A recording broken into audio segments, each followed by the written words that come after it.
He was ridiculed by the girl he admired, and a year later, he orchestrated something unimaginable to seek vengeance. Malik, a 19-year-old with a shy demeanor, often felt like the odd one out in his school. Weighing over 240 pounds, he endured relentless taunts from his peers, who delighted in cruel nicknames and hurtful pranks. Despite the constant bullying, Malik harbored a soft spot for the dazzling Elena, the most popular girl in school. Her laughter lit up every room, and her confidence was magnetic. Malik never thought she'd even notice him, let alone speak to him. But one fateful day, everything changed. Elena approached Malik with a smile that made his heart race. She handed him a glittering invitation to her birthday party. Stunned, Malik could hardly believe it. Was this his chance to finally win her over? Hope surged through him. Determined to make a lasting impression, he saved up all his money to buy an extravagant gift, a sparkling gold necklace he was sure Elena would adore. He practiced what he'd say, envisioning how he'd charm her at the party. On the big day,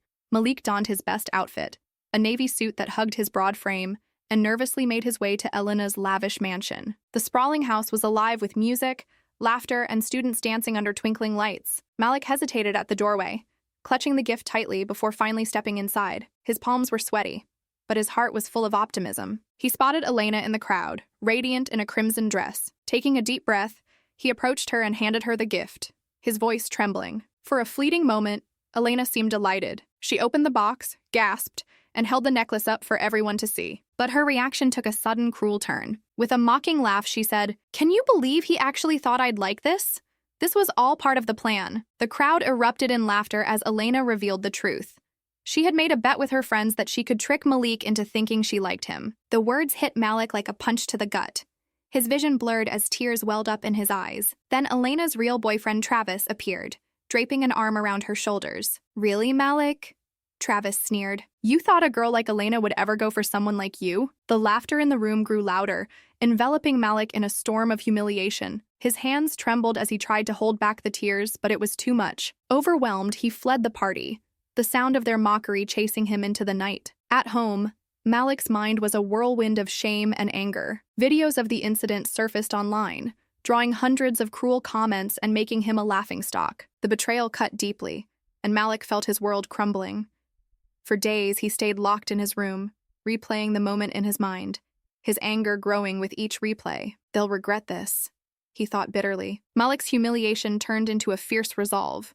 He would no longer be the butt of their jokes. He avoided school for 2 weeks, diving into solitude. But when the time came to return, he was no longer the same boy. He stepped into the classroom wearing a hood pulled low over his face, determined to stay unnoticed. Yet the bullies didn't need to see his face to start their jeers. Elena spotted him immediately, her laughter piercing the air. "Looks like the ghost of Malik is back," she shouted. The humiliation flared anew, but Malik clenched his fists, refusing to let her words break him again. That day, an unexpected ally emerged. Tasha, a quiet girl who had always kept to herself, stood up. She wasn't popular, nor did she seek attention, but her voice rang out with defiance. "Leave him alone, Elena," Tasha said firmly. The room fell silent. No one had ever dared to challenge Elena. Tasha's words carried a weight that silenced even the cruelest whispers. Malik looked at her, a mix of gratitude and surprise in his eyes. Elena, however, wasn't one to back down. "Stay out of this, Tasha," she snapped, her tone icy.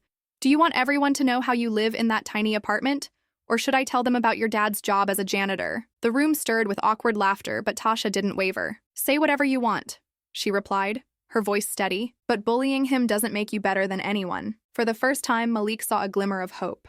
Tasha's courage ignited something in him, a belief that he wasn't as alone as he'd thought. As the school day ended, Malik caught up with Tasha. "Thank you," he said softly. "No one's ever stood up for me before." Tasha smiled, brushing off his gratitude. "It's the right thing to do," she said simply. That evening, Malik and Tasha began talking more, forging an unlikely friendship. But as Malik walked Tasha home, he learned more about her life, and his perspective started to shift. Nadira scrubbed the floor, her knees aching and her eyes red from crying. Her daughter, Layla, rushed into the room, alarmed by the scene. "Mom, what happened? Who did this?" Nadira hesitated, wiping her tears in vain. Finally, her voice trembled as she said, "It was Aisha. She came home in a rage, knocked over the bucket of water, and called me names. She kept saying I was just her servant and didn't deserve respect." Layla's fists clenched as anger boiled inside her. She couldn't believe the cruelty of Aisha, the girl who had tormented her at school and now humiliated her mother at work. I can't let her get away with this, Layla said, her voice shaking with fury. But before she could act, a cold, mocking laugh echoed from the staircase. Aisha stood at the top, a smirk plastered across her face. You think you can do something about it? She sneered. Next time, remember who runs this house. Without warning, she tipped another bucket of water down the stairs.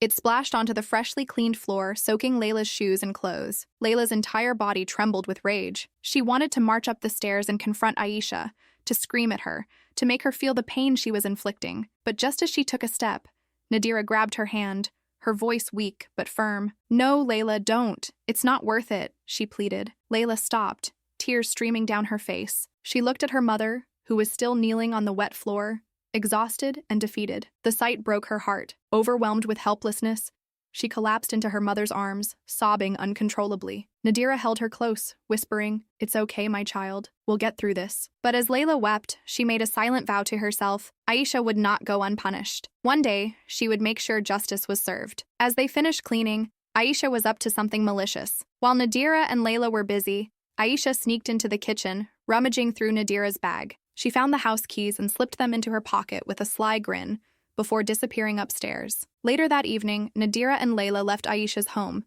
their bodies weary from the long day. When they arrived at their apartment door, Nadira froze. "Where are the keys?" she asked, her voice laced with worry. Layla's eyes widened. "They must still be at Aisha's house," she said, panic setting in. "I'll go back and get them," Layla offered, determined to fix the situation. She hailed a taxi and returned to Aisha's house, the streets dark and eerily silent. As she approached the door, a strange feeling of unease crept over her. Before she could knock, she heard voices from inside. It was Aisha's parents, Mr. Karim and Mrs. Farida. Layla hid around the corner, straining to hear their conversation. "She's out of control," Mrs. Farida said, her voice heavy with frustration. "Do you know how much she spent on that party? She even borrowed money behind our backs." Mr. Karim sighed. "None of our other children have caused us this much trouble. We made a mistake that day." Layla's heart raced. What were they talking about? Mr. Karim continued. "We took her in when her mother passed away. We thought we were doing the right thing, but she's only brought chaos into our lives." Layla froze. Did they just say Aisha wasn't their biological daughter? "She's not even grateful,"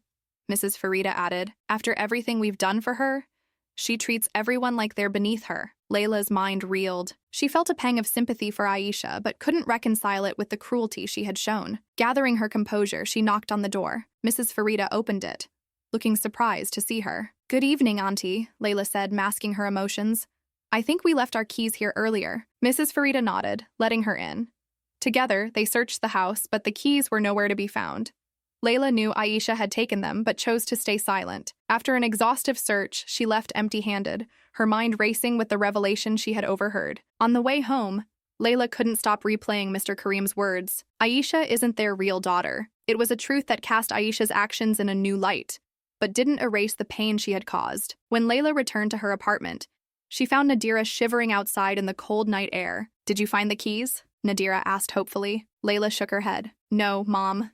They weren't there." Nadira sighed, wrapping her arms around herself for warmth. With no other choice, they sat together in the building's corridor, waiting for dawn. The night grew colder, and soon heavy rain began to fall, its sound echoing around them like a cruel reminder of their struggles. The rain cascaded from the heavens like an unrelenting waterfall, soaking Amara and her mother to the bone. They huddled together in a desolate corner outside their apartment, their bodies trembling from the cold. The storm showed no mercy, and their thin, drenched clothes offered little protection. Amara's heart ached as she felt her mother's shivers against her own. She wanted to scream, to cry out at the world's injustice, but instead, they sat there in silence, enduring the long, stormy night. At school, Zara's behavior grew more unbearable with each passing day. Her arrogance seemed to know no bounds. She bullied anyone she could, from timid classmates to even the most patient of teachers. Every cruel word, every belittling laugh echoed through the hallways, leaving a trail of fear and resentment. Zara thrived on the power she held, her laughter the soundtrack of others' misery. Meanwhile, Amir, trying to distract himself from his troubles, visited his cousin Elias. Elias was a rising singer, quickly gaining recognition for his soulful voice and heartfelt lyrics. As they sat together, Elias eagerly shared snippets of a new song he was working on. Just as he finished, a notification lit up his phone. Amir glanced over and froze. The message read, "Hi, I'm your biggest fan. Please reply." Amir's eyes widened when he noticed the sender. It was Zara, the very girl who had tormented him. He couldn't believe it. Zara, the queen of cruelty, was secretly a fan of his cousin. You know her? Elias asked, noticing Amir's stunned expression. Yeah, Amir replied, shaking his head in disbelief. She's my classmate. And my biggest nightmare. Elias chuckled, scrolling through his messages. Looks like she's sent me a ton of texts over the past few months. She's relentless. Amir couldn't help but laugh. The irony of Zara, so proud and untouchable, practically begging for Elias's attention, was too much to handle. Then a mischievous thought crossed his mind. Turning to Elias, he asked, "Can I reply to her? Just once?" Elias raised an eyebrow, but then handed over his phone with a grin. Go for it. Amir quickly typed a reply, pretending to be Elias. He gave Zara a WhatsApp number and told her to message him there, claiming it would be easier to talk. Within minutes, Zara bombarded the number with messages. Unbeknownst to her, Amir was now in control, reading her texts with a mixture of amusement and disbelief. To Amir's surprise, Zara's tone was completely different from her usual arrogant demeanor. She was polite, sweet even, pouring her heart out in her messages. She spoke about how much she admired Elias and his music, her words starkly contrasting the cruel persona she displayed at school. Amir couldn't help but smile at the absurdity. The same girl who shattered my confidence is now desperate for my attention, he thought. As night fell, Amir lay in bed planning his next move. This was his chance to turn the tables on Zara, to teach her a lesson she'd never forget. The next day at school, Zara continued to strut through the halls, her head held high as if she owned the place. But Amir, still posing as Elias, began chatting with her more frequently. Slowly, the power dynamic began to shift. Zara was especially excited about the upcoming prom. It was the event of the year where everyone dressed to impress and made memories to last a lifetime. In one of their conversations, Zara mentioned the prom, clearly hoping to entice Elias. There's a prom at my school, she wrote. It's going to be incredible. I was thinking, maybe you could come with me. Amir grinned as he read her message. This was it. He replied, I'd love to. Shall we go together? Zara's heart raced. Without hesitation, she typed back, Yes, absolutely. That would be amazing. She couldn't believe her luck. In her mind, she was already picturing the stunned faces of her classmates as she walked into the prom arm in arm with the famous singer. As the day of the prom approached, the excitement at school was palpable. Students scrambled to find the perfect outfits and finalize their dates. For those like Amir and Amara, however, the event brought more anxiety than joy. Both struggled to find dates, their circumstances making them easy targets for rejection and ridicule. Feeling defeated, Amir decided to take a chance. After school, he approached Amara, his voice hesitant but sincere. Amara, he began, nervously avoiding her gaze. Would you go to prom with me? Amara blinked in surprise. She had spent so much time standing up for Amir and enduring her own struggles that she hadn't expected such a heartfelt request. Slowly, a warm smile spread across her face. I'd be honored, she replied. For the first time in weeks, Amir felt a flicker of hope. But for Zara, things were becoming complicated. She now had two potential dates, her boyfriend, Tariq, and Elias. Driven by her desire to be the center of attention, Zara made a ruthless decision. You're not good enough for me anymore, she told Tariq coldly, breaking up with him just days before the prom. Tariq was devastated, having already planned every detail of their night together. But Zara didn't care. All she could think about was her grand entrance with Elias. As Amir and Amara grew closer, she noticed his unease about the prom. Determined to make the night special, she began brainstorming ways to support him, unaware of the storm that was about to unfold. The rain of injustice continued to pour down on Amara and her family. Amara's mother, Salma, had worked tirelessly for years to provide for her daughter, and now she stood accused of theft in a home she had served faithfully. Amara could hardly process what was happening as she watched her mother being led away in handcuffs, her pleas for innocence drowned out by the disbelief and judgment in the room. It all started with Zara, the same girl who had bullied Amara at school. Unwilling to ask her own family for money to fund her extravagant prom dreams, Zara had stolen 2 gold chains from her mother's jewelry box. Selling one for cash, she carefully hid the other, waiting for the perfect scapegoat. And when her mother discovered the missing items, Zara didn't hesitate to place the blame on Salma, fabricating a story about seeing her sneak into the bedroom earlier that day. Salma was blindsided by the accusations. She had been nothing but loyal to Zara's family, treating them with respect even when Zara had treated her with disdain. Standing in the middle of the living room, Salma's hands trembled as Zara's mother demanded to search her bag. Amara's heart pounded as she arrived on the scene, sensing the tension but not fully understanding the gravity of what was unfolding. Salma reluctantly handed over her bag, her voice breaking as she said, I have nothing to hide. But Zara had meticulously planned this moment. Hidden at the very bottom of the bag was one of the stolen chains. When Zara's mother pulled it out, gasps echoed around the room. How could you? Zara's mother whispered, her voice a mix of heartbreak and anger. I swear I didn't take it, Salma cried, her eyes filled with desperation. I don't know how it got there, but no one believed her. Zara stood quietly to the side, feigning shock while inwardly reveling in her success. Where is the other chain? Zara's mother demanded. Salma shook her head, tears streaming down her face. I don't have it, she said. I don't know where it is. Please, you have to believe me. Zara seized the opportunity to escalate the situation. If she won't return the other chain, Zara said coldly, we'll have to call the police. Despite her hesitation, Zara's mother relented, dialing the authorities. When the police arrived, they listened to Zara's version of events, which painted Salma as a desperate thief. Amara arrived just in time to see her mother being handcuffed. She ran to Salma, tears streaming down her face. Mom, no! She cried, clinging to her mother's arm. Amara, Salma whispered, trying to stay strong for her daughter. It's going to be okay. I didn't do anything wrong. But the devastation in her eyes betrayed her words. As the police led her away, Amara stood frozen, her world crumbling around her. The next day, the events at Zara's house spread through the school like wildfire. Rumors swirled, and opinions were divided. Some believed Zara's story without question, while others whispered that something didn't add up. Amara, however, was consumed by the need to clear her mother's name. When Amir heard what had happened, he was furious. This has gone too far, he said to Amara when he found her sitting alone on the steps outside school, her face pale and tear-streaked. We're going to fix this. Amara looked at him, hope flickering in her eyes for the first time since the ordeal began. But how? She asked. Everyone believes Zara.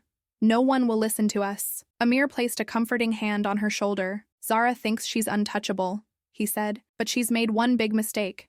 Me. Amara frowned in confusion, but Amir simply smiled. Trust me, he said. We'll make sure the truth comes out. Amir, still pretending to be Elias in his secret chats with Zara, decided it was time to push her buttons. He messaged her as Elias, casually mentioning, I heard some drama went down at your house. Everything okay? Zara replied almost instantly, her confidence shining through her words. Oh, just some chaos with the help, she wrote. It's all handled now. Amir's fingers hovered over the keyboard as he crafted his next message. You're amazing at keeping things under control, he typed, knowing exactly how to stroke Zara's ego. I bet you even outsmarted everyone to handle it. Zara couldn't resist boasting. You wouldn't believe it, she replied. I had to do all the thinking for my mom. If I hadn't stepped in, we wouldn't have caught her. Amir's heart raced as he read her message. Zara was so consumed with pride that she didn't even realize she was incriminating herself. He pressed further, carefully leading the conversation to extract more details. As prom night approached, Amir and Amara worked together to piece together their plan. With Zara distracted by her grandiose preparations, they knew it was the perfect time to strike. The night of the grand prom turned out to be the beginning of Zara's downfall. As she sat in front of her mirror, dressed in an extravagant gown shimmering with sequins, her confidence radiated like a spotlight. She had spent months planning this moment, scheming for the perfect entrance and ensuring all eyes would be on her. Yet, there was a shadow of unease. Elias, the celebrity she believed to be her date, hadn't answered any of her calls. Just as doubt began to creep into her mind, a message popped up on her phone. Meet me at school.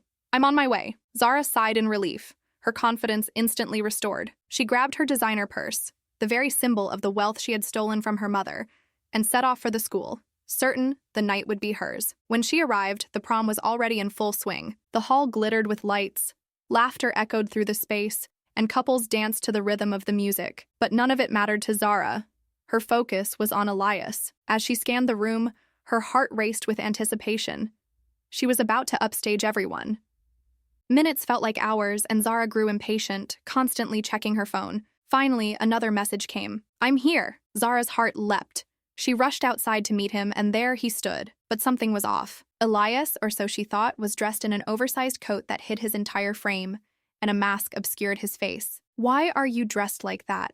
Zara asked, her voice tinged with confusion. It's part of the surprise, came the reply, muffled but confident. Reassured, Zara nodded. Her excitement rekindled. She took his arm and led him into the hall. Whispers rippled through the crowd as they entered. Who was Zara's mysterious date? Her ex-boyfriend Tariq watched from the corner, his face a mix of jealousy and curiosity. Zara's moment of triumph came as they reached the stage.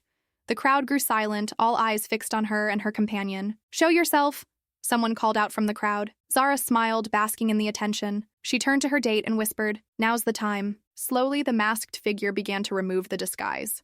The room held its breath, waiting for the reveal. But as the mask came off, Gasps filled the air. Standing before them wasn't Elias. It was an elderly, homeless man, his beard unkempt, his clothes tattered, and his face smeared with grime. The silence broke into an eruption of laughter. Zara's face flushed as she looked around in horror. Her ex-boyfriend was laughing harder than anyone, tears streaming down his face as he pointed at her. The humiliation was unbearable. Her hands trembled and she bolted off the stage, tears blurring her vision. As Zara fled to the parking lot, she spotted Amir and Amara approaching.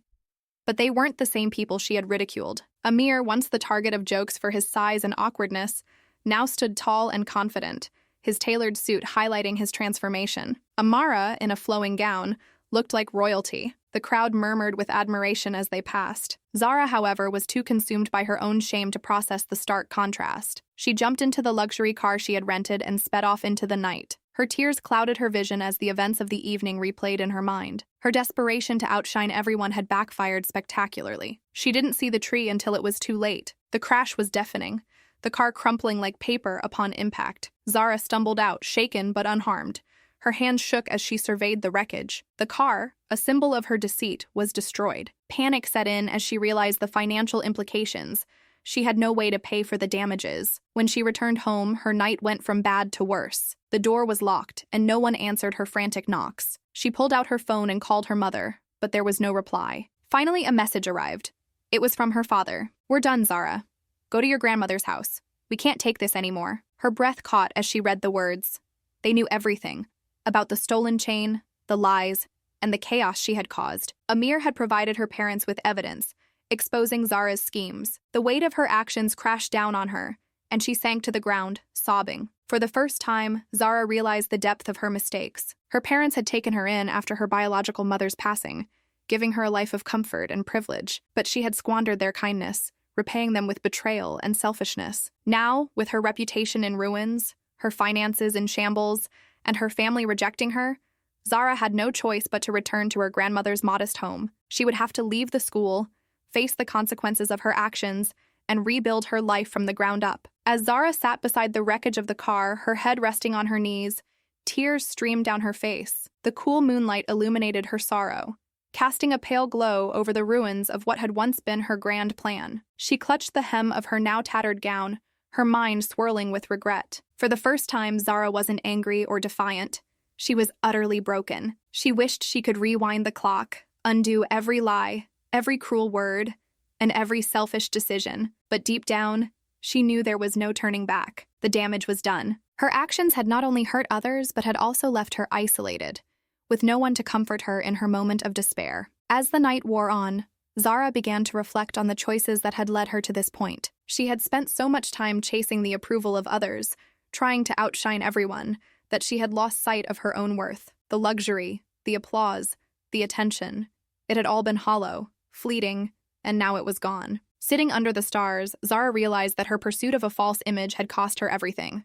Her family's trust, her friends, and even her dignity. She had ignored the light within her, choosing instead to bask in the reflected glow of others. And now, with no one left to blame, she faced the harsh truth. This downfall was her own doing. But perhaps this wasn't the end. Perhaps this was a beginning, a chance to rebuild, to find value not in wealth or appearances, but in kindness, humility, and authenticity. As the first rays of dawn broke through the horizon, Zara resolved to take the first step, no matter how hard it would be, to make amends and find redemption. If you enjoyed this story and would like to see Zara's journey continue, don't forget to give us a thumbs up, leave a thoughtful comment, and subscribe to our channel. And if you're eager for part 2, just type part 2 in the comments below.